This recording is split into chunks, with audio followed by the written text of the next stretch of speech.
Nang magbago ang anyo ni Aira ay napansin ito ni Okaran, inakala na ito ang acrobatic Silky, tumalsik naman ang mga Serpo dahil sa ataking ginawa ni Aira, paglingon ni Aira nakita niya si Okaran. Nahihiya si Aira dahil walang suot na damit si Okaran, dagdag pa nito na dahil nakita na niya ito dapat ay handa na rin itong magpakasal sa kanya. Naisip naman ng Serpo na kaya ito nakapasok sa teritoryo nila ay meron itong kapangyarihan, kaya gusto din kuhanin ng Serpo ang saging ni Aira. Agad naman umatake ang Mantis Shrimp ngunit naiiwasan lang ni Aira ang lahat ng pag-atake nito. Sinubukan ni Aira na atakihin ang Serpo gamit ang buhok pero agad itong naharangan na nakapagpatalsik kay Aira. Bigla naman umatake ang Mantis Shrimp pero naiiwasan lang ito ni Aira habang si Okaran ay naghahanap ng maisusuot na damit. Sa huling suntok ng Mantis Shrimp nasira nito ang bintana at dumiretso kay Okaran. Pinuri ni Aira ang suntok ng Mantis Shrimp pero balewala ito kung hindi tatama sa kanya. Habang nakikipaglaban si Aira sa Mantis Shrimp biglang umatake ang Serpo pero ginawang pangharang ni Aira ang Mantis Shrimp. Sa patuloy na pag-atake ng Mantis Shrimp nag-counter-attack si Aira at sinipa niya ito. Pero nagawa itong harangan ng Mantis Shrimp kaya muling umatake si Aira mula sa ilalim. Dahilan para lumusat ito sa kisame. Bago pa makaatake si Aira ginamit ng Serpo ang gravity at tumama ito sa pader. Pinapaliwanag ng Serpo na dahil maraming may kapangyarihan ang magkakasama sa iisang lugar, ay makakagawa sila ng bagong ebolusyon mula rito. Kahit hindi ito parte ng plano nila ay kukuhanin na rin nila ang saging ni Aira. Agad na umatake ang Mantis Shrimp na nakapagpatalsik kay Aira sa sobrang lakas nito ay nasira ang isang classroom. Bigla naman lumabas si Okaran habang nakahubad ay tinatakpan nito ang kanyang saging, at sinasabi na dahil siya ang kailangan ng mga Serpo ay haharapin niya ito. Muling nagbago ng anyo si Okaran pero nakakapit pa rin ito sa kanyang saging. Ginamit ng Serpo ang gravity na nakapagpabagsak kila Okaran at Aira. Habang nahihirapan pinaliwanag ng Serpo ang kanilang ginamit, na pag nasa loob ka nito ang pagbabago ng anyo at maging ang pagtayo ay hindi magagawa sa loob nito. Pero ang problema nito sa kanila ay hindi rin sila makakapasok sa loob nito. Pero ang plano ng Serpo ay ang Mantis Shrimp ang bahala na bumugbog sa kanilang dalawa. Patuloy na sinusuntok si Okaran sa kanyang ulo, pinapatigil ito ni Aira dahil pag nagpatuloy ito baka mamatay si Okaran. Nagawa ni Okaran makapagpalit ng anyo at naharangan ang suntok ng Mantis Shrimp at ginamit ang kanyang ulo para atakihin ito dahilan para tumalsik ang Mantis Shrimp. Nagtaka ang mga Serpo kung paano nakapagpalit ng anyo si Okaran dahil mayroong pumipigil sa kapangyarihan nila. Dumating si Momo at nagagalit ito dahil muli niyang nakita ang mga Serpo na kumuha sa kanya. Nagsama-sama ang tatlo at sinabi ni Aira na naiirita siyang humingi ng tulong kay Momo pero kailangan niyang gawin. Agad naman sumugod sila Okaran at Aira pero biglang ginamit ng Serpo ang gravity at sabay-sabay silang bumagsak. Naiinis naman si Aira at sinabi kay Momo na pigilan ang kapangyarihan ng mga Serpo. Matapos mahuli ng Serpo sila Momo ay ginising nila ang Mantis Shrimp para magtrabaho dahil kung hindi ay babawasan nila ang sahod nito. Dahil sinabi ng Mantis Shrimp na hindi na niya kayang lumaban. Ginamit ng Serpo ang kanyang metal na ari para turukan ito sa ulo at biglang nagbago ng anyo ang Mantis Shrimp. Agad umatake ang Mantis Shrimp at patuloy nitong tinatamaan sila Aira at Okaran. Pinigilan ito ni Momo gamit ang kanyang ESP at inutusan ng Serpo na unahin na ng Mantis Shrimp si Momo. Matapos makatakas nila Okaran at Aira, agad inatake ni Aira ang Mantis Shrimp ngunit naharangan ito at gumanti ng uppercut kay Aira. Bago bumagsak si Aira ay balak ulit suntukin ng Mantis Shrimp pero niligtas ito ni Okaran.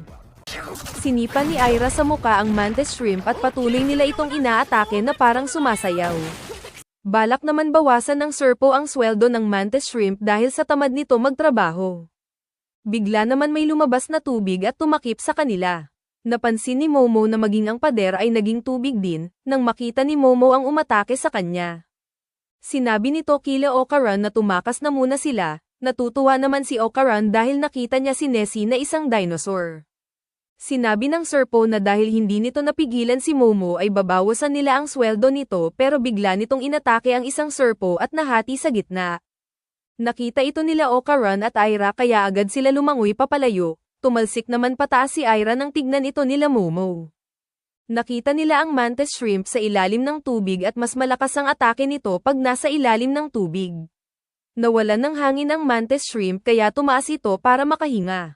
Nagpalit ng anyo si Okaran dahil akala ni Momo ay mabilis ito makakalangoy gamit ang bilis ng Turbo Granny. Sinubukan ito ni Okaran ngunit hindi ito makaalis at agad din itong tumaas. At sinabi na hindi marunong lumangoy ang Turbo Granny. Muling pumunta sa ilalim ang mantis shrimp at inatake sila ng sunod-sunod. Habang lumalangoy nagtatalo ang dalawa kung paano nila mailigtas si Aira. Ang balak ni Okaran ay siya ang maging pain, at si Momo ang magliligtas kay Aira. Pero tinanggihan ito ni Momo dahil baka magaya lang ito kay Aira. Ngunit pilit na pinapaunawa ni Okaran na kailangan nilang iligtas si Aira. Muling umatake ang mantis shrimp pero nagawa nila itong iwasan at lumubog sa ilalim. Sa pagtaas nila may naisip na plano si Momo. Gamit ang kanyang ESP habang nakasakay siya kay Okaran ay pinipiga niya ito gamit ang ESP at dudulas ito paharap na parang nanguhuli ng buhay na isda. Ginamit nila ito para mabilis na makalangoy sa tubig. Tumalon sila pataas para mailigtas si Aira. Nawala ng malay si Aira dahil sa dami ng tubig na nainom nito. Kaya ginamit ni Momo ang kanyang ESP para tanggalin ang tubig sa loob ni Aira. Nang magising ito sinabi ni Momo na maghubad sila dahil mahirap gumalaw sa bigat ng basang damit. Mabilis naman lumalangoy ang Serpo dahil sa atake na ginawa ng Nessie maging ang mantis shrimp ay lumangoy ng mabilis dahil sa takot. Ang plano ng Serpo ay magsanib sila ng lakas gamit ang kanyang cable. Sumakay sila Momo at Aira kay Okaran.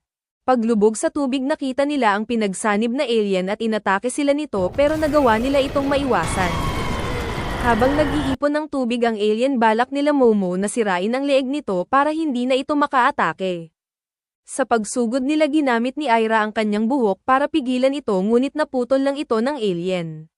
Sinubukan muling umatake ni Aira pero sinuntok lang ito ng alien. Sunod-sunod na suntok ang ginawa nito kay Aira na nakapagpatalsik dito. Muling umatake ang alien ng tubig ngunit nagawa nila Momo na maiwasan ito. Naiinis naman si Momo dahil mas lalo itong lumakas noong nagsama ang Nessie, mantis shrimp at Serpo. Muling umatake ang alien at tumalsik sila Momo. Pinapaliwanag ng alien dahil mapanganib na nila lang si Momo kaya kailangan na nila itong iligpit bago nila pag-aralan ang katawan nito. Gamit ang suntok balak nilang tapusin si Momo. Hinamon ito ni Momo na sumugod. Sa pag-atake ng alien ginamit ni Momo ang kanyang ESP para matanggal ang tubig. Sinabi ni Momo na mas mabuti kung hindi ito nakapagsanib sa mantis shrimp. Dahil malakas nga ito sa tubig, pero sa lupa ay hindi nila pwedeng gamitin ang lakas nila. Dahil pag ginawa nila iyon sa lupa ay masisira ang kanilang katawan dahil sa sariling lakas nila. Nagawa pa rin makaatake ng alien at sinusubukan na kainin si Momo. Pinaliwanag ng alien na kaya niyang tumagal sa ilalim ng tubig. Kaya tinanong niya si Momo kung kaya ba nitong tumagal sa ilalim ng tubig. Bigla naman itong kinapitan ni Aira gamit ang kanyang buhok. Habang nasa ibabaw ng buhok nakahanda si Okaran dahil hanggat meron itong tinatapakan ay kaya niyang ilabas ang kanyang lakas. Gamit ang ESP ni Momo ay tinanggal nito ang tubig na daraanan ni Okaran. Sa pag-atake nito ay nabutas nito ang katawan ng alien at nailigtas si Momo. Nang makabalik na sila habang nakahubad at nakapatong si Okaran kay Momo. Natutuwa si Momo dahil nagawa nilang matalo ang alien. Natutuwa din si Okaran dahil nakakapit na sila ng matigas na koridor. Nagpapasalamat din si Momo dahil sa tigas ng koridor. Habang tumatawa sila Okaran at Momo. May nagtanong sa kanila kung anong ginagawa nila dahil magkayakap ang dalawa at nakahubad. Napasigaw sa hiya ang dalawa at agad silang tumakbo papalayo. Maging si Aira ay nahiya din at tumakbo din papalayo.